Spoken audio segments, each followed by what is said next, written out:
Hi అండి. ఈరోజు మనం గోంగూర పచ్చడి చేసుకున్నాం.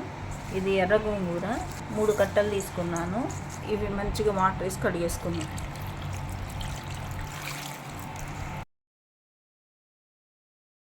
ఈ గోంగూరని మంచిగా వాష్ చేసుకొని పక్కన పెట్టేసుకున్నాం.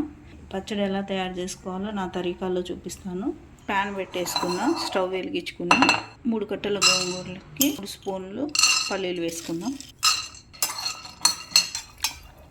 పల్లీలు చక్కగా వేగినాయి, తీసేస్తున్నాం. 1 స్పూన్ ధనియాలు వేస్తున్నాం, ఒకటి పావు. దీంట్లోనే 1 స్పూను నువ్వులు వేసుకుంటున్నాం. వేయించుకున్న ధనియాలు, పల్లీలు, నువ్వులు, చింతపండు కొంచెమే నానేసుకున్నాం. ఆయిల్ వేసుకుందాం. ఇప్పుడు పచ్చళ్ళు కాబట్టి కొంచెం ఎక్కువనే ఆయిల్ పడుతుంది. అందులో ఇది సమ్మర్ కాబట్టి 1-2 డేస్ ఉంటే డ్రై అయిపోతాయి ఎండకి. కొంచెం ఆయిల్ మంచిగానే వేసుకోండి. ఎండుమిరపకాయలు వేసుకుందాం. 15 దాకా వేస్తున్నాను, 15-20. ఇవి వేయించుకొని తీసుకుందాం. పచ్చిమిరపకాయలు ఇవి ఇలా తుంపుకొని వేసుకోవాలి, లేకపోతే పేలుతాయి. కొంచెం దీంట్లో మిరపకాయలు, ఎండుమిరపకాయలు కానీ పచ్చిమిరపకాయలు కానీ ఎక్కువ పడతాయి. మంచిగా కడుక్కొచ్చిన కరివేపాకు వేస్తున్నాను. వేగిన మిర్చి ఇవి కూడా తీసేసుకొని మిక్సీ గిన్నెలో వేసేసుకున్నాం. కొంచెం చల్లారిన తర్వాత కొంచెం ఆయిల్ వేస్తున్నాం. కొంచెం గోంగూర మగ్గటానికి ఇది గోంగూర ఇలా కలుపుకోవాలి. గోంగూర మంచిగా మెత్తగా మగ్గేదైతే చాలా టేస్ట్ ఉంటుంది. కొన్ని ముదిరిపోతాయి ఆకులు, కొన్ని గోంగూరలో తెచ్చుకొని వంట చేసుకునేదాకా తెలియదు అదే మగ్గుతుందా ముదురుగుందా అని తెలవదు. ఇదైతే లేతగానే ఉంది, ఊరికనే మగ్గుతాను. చూడండి మెత్తగా కూర చూడండి నేను చక్కగా మగ్గిందో. ఇట్లా ఉండాలి గోంగూర అంటే. అసలు మెత్తగా అయింది, దూదిలా. గోంగూర ఆఫ్ చేసేస్తున్నా, మగ్గింది. ఇది కొంచెం చల్లారనిద్దాం. దీంట్లో పచ్చిమిర్చి, నువ్వులు, పల్లీలు, ఎండుమిర్చి, కరివేపాకు అన్నీ వేసాను మిక్సీలో. కొంచెం చింతపండు దీంట్లో వేసుకోవాలి. ఇప్పుడు దీన్ని ఏం చేస్తాను అంటే మిక్సీ పడతాను. ఉప్పు వేస్తాను, మీరు తినేదాన్ని బట్టి వేసుకోండి. నేను 2.5 వేస్తున్నా. 1/2 స్పూన్ మెంతిపిండి, ఇంగు వేస్తున్నాను.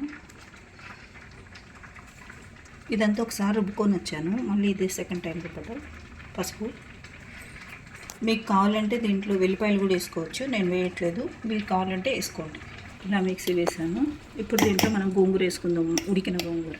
ఇది మగ్గిన గోంగూర కొంచెం చల్లారింది. దీన్ని మనం దాంట్లో వేసేసుకొని రుబ్బేసుకుందాం. దీన్ని లైట్ కోర్సుగా పట్టుకోవాలి, మరీ మెత్తగా. అందుకని దీని లోపల మెటీరియల్ అంతా కాస్త మెత్తగా నూరాను. గోంగూర పచ్చడి తీస్తున్నా, నూరేసాను. పచ్చట్లు తాలింపు వేసుకుందాం.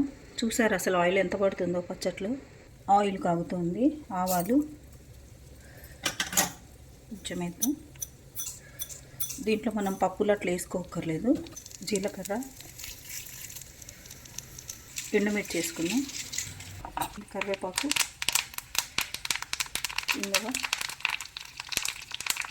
ఇందాక చట్నీలో వేసా కదా, ఇప్పుడు కొంచెం పోపులో వేస్తే ఆ సువాసనే వేరు. ఇది మెంతిపిండి. మనం మెంతులు వేయించుకోలే కాబట్టి వేయించి కుట్టిన మెంతిపిండి వేస్తున్నాం. నా దగ్గర ఇప్పుడు స్టాక్ ఉంటుంది, ఎమర్జెన్సీ కావాలంటే ఉండాలని చెప్పేసి రెడీగా చేసుకొని పెట్టుకుంటాం. పోపు వాసన వస్తుంది, మామూలుగా అవట్లేదు. పచ్చి వాసన లేకుండా నూనె మంచిగా కాగాలి. ఇప్పుడు దీంట్లో ఇది వేసేసుకుంటాం. స్టవ్ ఆఫ్ చేసేసుకున్నాం. అడుగంటకుండా స్టవ్ ఆఫ్ చేసేసాం. ఇలా ఇంగువ, మెంతి అంతా మంచిగా కలవాలి పోపులోది.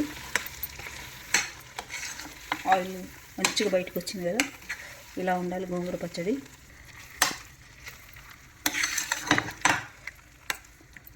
ఇది గోంగూర పచ్చడి అండి.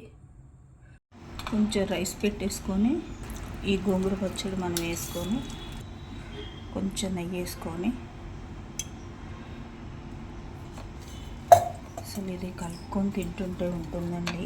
బాబోయ్, కుదిరిందో లేదో చెప్తాను. సరే, గోంగూర పచ్చడి అంటే ఎవరికి ఇష్టం ఉండదండి. టేస్ట్ చూసి చెప్తా అండి.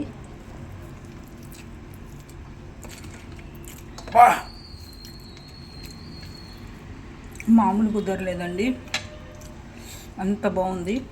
లైక్ చేయండి, షేర్ చేయండి, సబ్స్క్రైబ్ చేయండి. ఇలా గోంగూర పచ్చడి చేసుకొని తినండి, కామెంట్స్ పెట్టండి, హెల్తీగా ఉండండి. Thank you.